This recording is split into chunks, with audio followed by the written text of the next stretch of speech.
Let me continue to read the book Synchronicity Leadership by Joe Jaworski. Chapter 12, The Guide. It was Sunday, July 27, 1980. I had resigned from the law firm the week before and was spending day and night writing, thinking, and struggling with the philosophical underpinnings of the new enterprise I had decided to found, especially the new leadership curriculum that would be its foundation. That day, I got up before dawn and went for a long, slow, easy run in Hyde Park. When I returned, I picked the Sunday Times and went into my flat. After showering, I was thumbing through the newspaper, and when I got to page 14, I saw a headline in the education section: How the Universe Hangs Together. There was a picture of Dr. David Bohm, professor of theoretical physics at London's Birkbeck College, with a caption underneath: Bohm and his algebra of algebras. Religion is a wholeness. I knew at that moment that this was speaking to me. I threw the rest of the paper on the floor and read every word of the article about Dr. Bohm. It began by saying that he was soon to publish a revolutionary scientific theory that might be at least bring unity to the world of modern physics. For the first time since the comfortable certitudes of classical physics were shattered in contradictory ways by Einstein's theory of relativity and by quantum theory, there is hope that physicists' disparate views of reality may be understood in a unified way. The article described the new theory, referring to Bohm's latest book, Wholeness and the Implicit Order.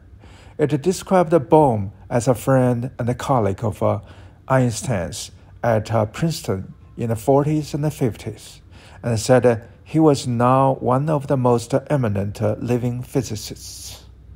Bohm had written 2 classical works on quantum theory and made significant contributions to plasma physics. The article said that it had been Bohm's passion in both his life and his work to find some unifying concept in physics that could help heal the fragmentation in physics and society for the past 20 years. Bohm had devoted himself to formulating a general theory that would get beyond the contradictions posed by relativity theory and quantum theory. Bohm's theory of the implicit order was highly technical. I didn't understand a lot of what was said in the article, but at another level, I understood it all. It was the answer that I was searching for. I suddenly felt I had to meet this person. The article continued, quote, The theory also has deeply important philosophical implications, about which Bohm writes at great length in his book.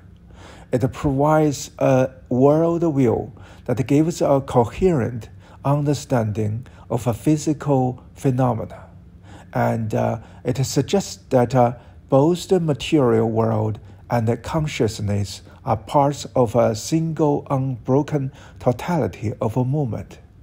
The article went on, quote, Bohm's work on non-locality and his wedding of physics and consciousness have caused some parapsychologists to look to his theory for an explanation of such phenomena as telepathy, precognition, and psychokinesis. Bohm is not hostile to this, but maintains firm neutrality. The implicate order, from the Latin to be enfolded, is a level of reality beyond our normal everyday thoughts and perceptions, as well as beyond any picture of reality offered by a given scientific theory. These, according to Bohm, belong to the explicit order. In the implicit order, the totality of existence is enfolded within each fragment of space and time, whether it be a single object, thought, or event. Thus, everything in the universe affects everything else because they are all part of the same unbroken whole. Bohm thinks that the current trend towards fragmentation is embedded in the subject-verb-subject structure of our grammar, and is reflected at the personal and the social levels by our tendency to see individuals and groups as other than ourselves, leading to isolation, selfishness, and wars. Bingo. This was it. This was what I had been feeling and dreaming and thinking about. It was a way of expressing the fundamental basis of our leadership curriculum. It provided the framework for the optimism that I was feeling, that our country could exert moral transformational leadership if we could only see the world as it really is in all of its intricate design. I went to the telephone and began dialing. After several calls, I found Bohm's home number, and before I knew it, he was at the other end of the line. I was pouring my heart out, telling him what I was about, and that I must see him. Almost without hesitation, he agreed to spend the entire next afternoon with me. This was another of the many predictable miracles that I was to experience as this adventure unfolded. The next day, I was in Bohm's office and spent over 4 hours with him, tape recording our conversation. We talked about the marriage of the principles of physics and philosophy and its relevance for my dream of the leadership forum. He raised questions with me that are both ancient and fundamental. What is a mind? What is a matter? What is the source of the simple symmetry we see all around us in the natural world? He told me that the old concepts of time, space, and matter no longer apply. We talked about life in the bubble chamber, where physicists look at matter and examine particles at a subatomic level. On that level, matter is sometimes a particle and sometimes a wave. Matter is constantly in motion.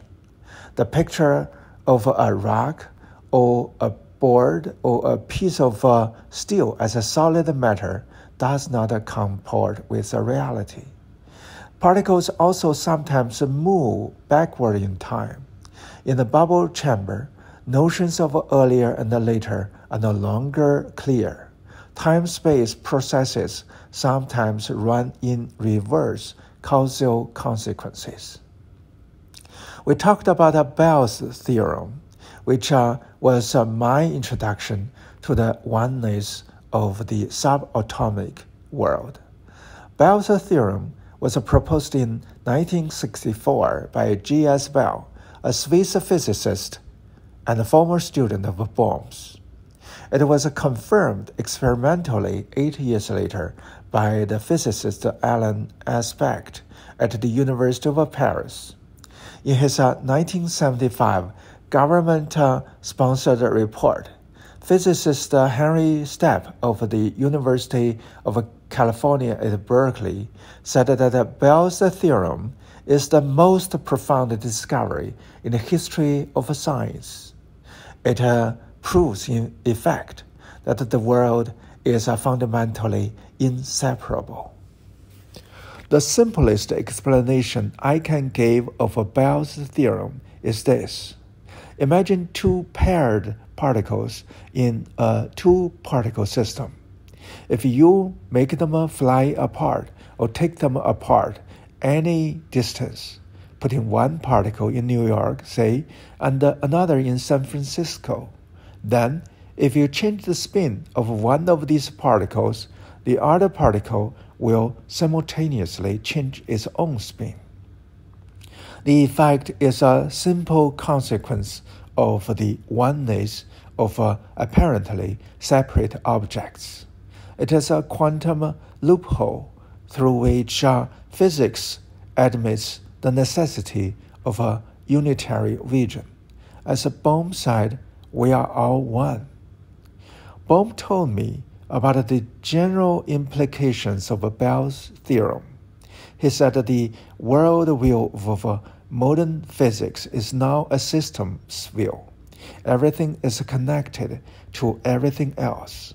We are not sure how this connectedness works, but there is a certainty that there is a separation without separateness. That is the way our universe is constructed. The oneness implicit in Bell's theorem envelopes human beings and atoms alike. Bohm's conversation with me was like a bolt of lightning. On the one hand, I felt that I knew this at a deep level and had known it all along. At another level, I felt a fear of knowing. There was a responsibility inherent in this new knowledge. We were talking about a radical, disorienting new view of reality which we couldn't ignore. We were talking about the awareness of the essential interrelatedness and interdependence of all phenomena, physiological, social, and cultural. We were talking about a system view of life and a systems view of the universe. Nothing could be understood in isolation.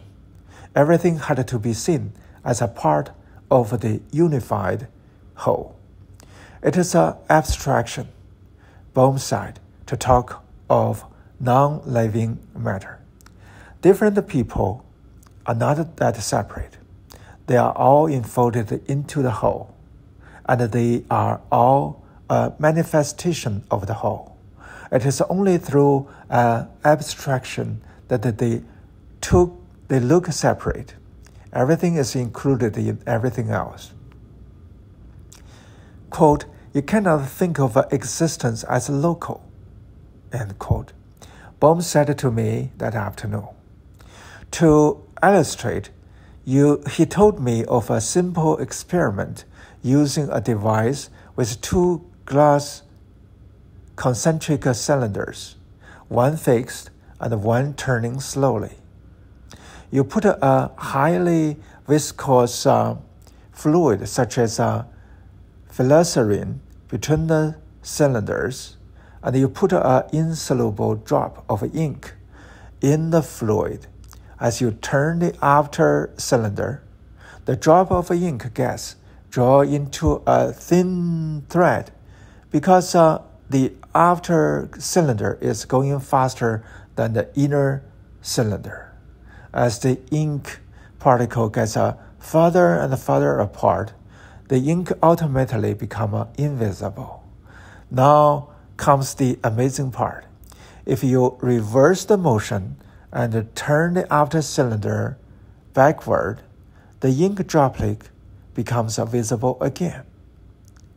While the ink droplet was invisible, Bohm said, it still had an order, but it was enfolded into the glycerin.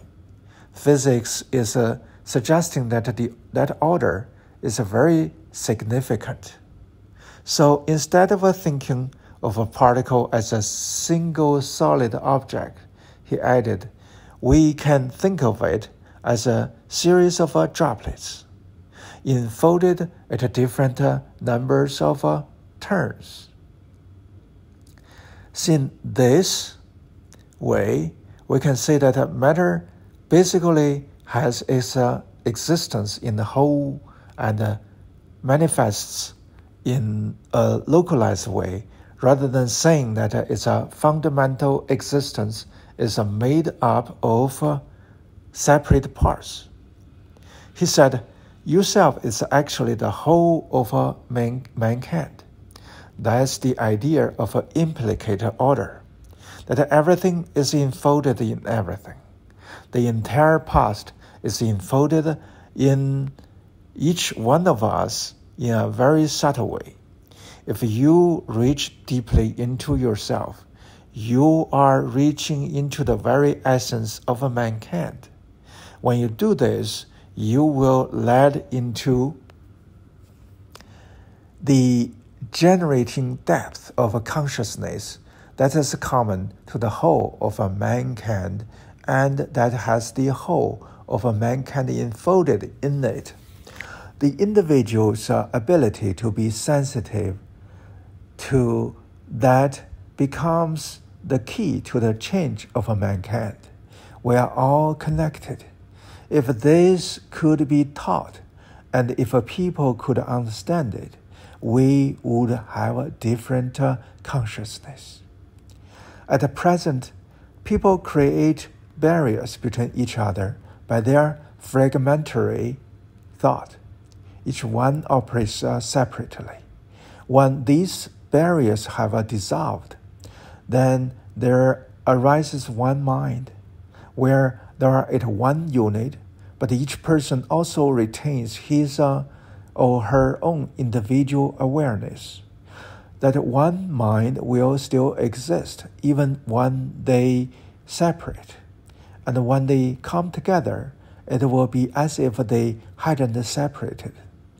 It's actually a single intelligence that works with the people who are moving in relationship with one another.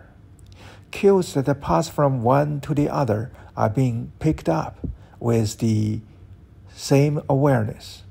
Just as we pick up cues in riding bicycles or skiing. Therefore, these people are really all one.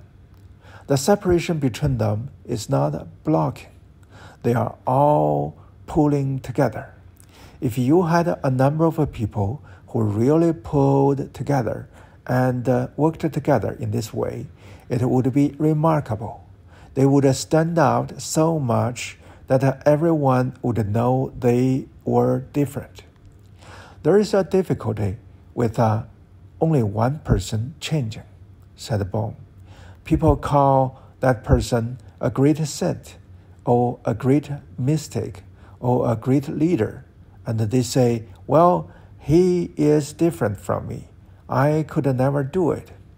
What's wrong with most people is that they have this block. They feel they could never make a difference, and therefore they never face the possibility because it is too disturbing, too frightening. At this point, I told Bohm a story about an extraordinary experience I had had a number of years before. A friend had invited me to go skeet shooting while I visited him in Georgia. I had not used a shotgun for about 10 years, so early that morning, I went out for a run, then came back and sat still and pictured myself shooting in the perfect way. As soon as I finished meditating, my friend came by to pick me up to go to the skeet range. In skeet shooting, 25 targets comprise the usual round.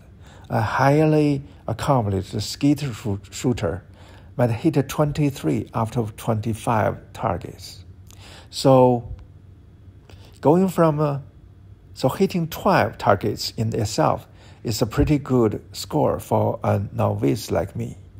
We started going from station to station, and by the time we came to number 12, I had hit all 12 of the targets. A few people gathered around to watch. I hit a target after target, 14, 18, 20. At the 25th target, I was still in flow state and was totally peaceful. By this time, there were quite a few onlookers. Then someone turned to me and said, "You realize you have got one more to shoot a perfect score." At that point, I started trying and I missed. I learned from this and other experiences that the mind has powers that allow us to go beyond our normal or habitual way of being and beyond what we think is possible. When people join together and go beyond their habitual way of being as a group, even more possibilities open up. But somehow a kind of a block prevents these extraordinary experiences from happening. Bohm said, you got to give attention to that block. You've got to find out where it comes from, both in yourself and in anybody. If you were able to get a group of people working together with one another at a different plane, they might find a new way to operate that would not be simply individual. A new individual arises, which is the whole concept. You see, the individual would operate as if with one mind. If the results were in the domain of public knowledge, public experience, then people couldn't explain it away. If such a group got beyond a certain point, it could have a real impact. Bohm then told me, you have got to give a lot of attention to the consciousness. This is one of the things of which our society is ignorant. It assumes consciousness requires no attention, but the consciousness is what gives attention. Consciousness itself requires very alert attention, or else it will simply destroy itself. It is a very delicate mechanism. We have to think with everything we have. We have to think with our muscles. We have to think, as Einstein said, with the feelings in our muscles. Think with everything. And so it is a flowing process, which also goes outward and inward and makes communication possible. Even as he spoke, I thought about the way I was able to communicate with the Ermine. I thought about meeting many days and Bernadette and the language of the eyes. Bohm then told me that we have capacities within us that we do not recognize. For example, when you ride a bicycle, you are engaging in a moment you cannot describe or even comprehend. That's the implicit order that is unfolded in you. You have capacities within you that are phenomena if you only knew how to release them. As we were walking out, Bohm gave me some advice. He said, you are on the verge of a creative moment. Just go with it. You cannot be fixed in how you are going about it, any more than you would be fixed if you were setting about to paint a great work of art. Be alert, be self-aware, so that when opportunities present itself, you can actually rise to it. When I left Bohm's office, my mind was reeling. I knew I had been in the presence of a greatness and that it would take a lifetime to fully understand what Bohm had said. It had truly been a life-changing experience for me. More immediately, the fundamental precept for the Leadership Forum had been validated. It was my feeling all along that a number of committed people could literally change the world. I realized now that this was not just an idle dream or unwarranted optimism, but a principle I could hang my head on, because it was consistent with the laws of natural order. During our conversation, Bohm had emphasized as an essential feature of modern physics that all things were in sympathy. He mentioned Mach's principle. The whole is as necessary to the understanding of its parts as the parts are necessary to the understanding of the whole. I felt that the implications of this were profound. The universe as a whole influences local events. Local events have an influence, however small, on the universe as a whole. I recalled the Chinese proverb: if you cut a blade of grass, you shake the universe. When we parted, Bohm's final words to me were, "Everything starts with you and me." As I walked away, I knew I would have to find a way for the Leadership Forum to give its fellows an inner education so that they would identify themselves with all humanity. If they could do that, they could literally help change the world. That's the end of this chapter.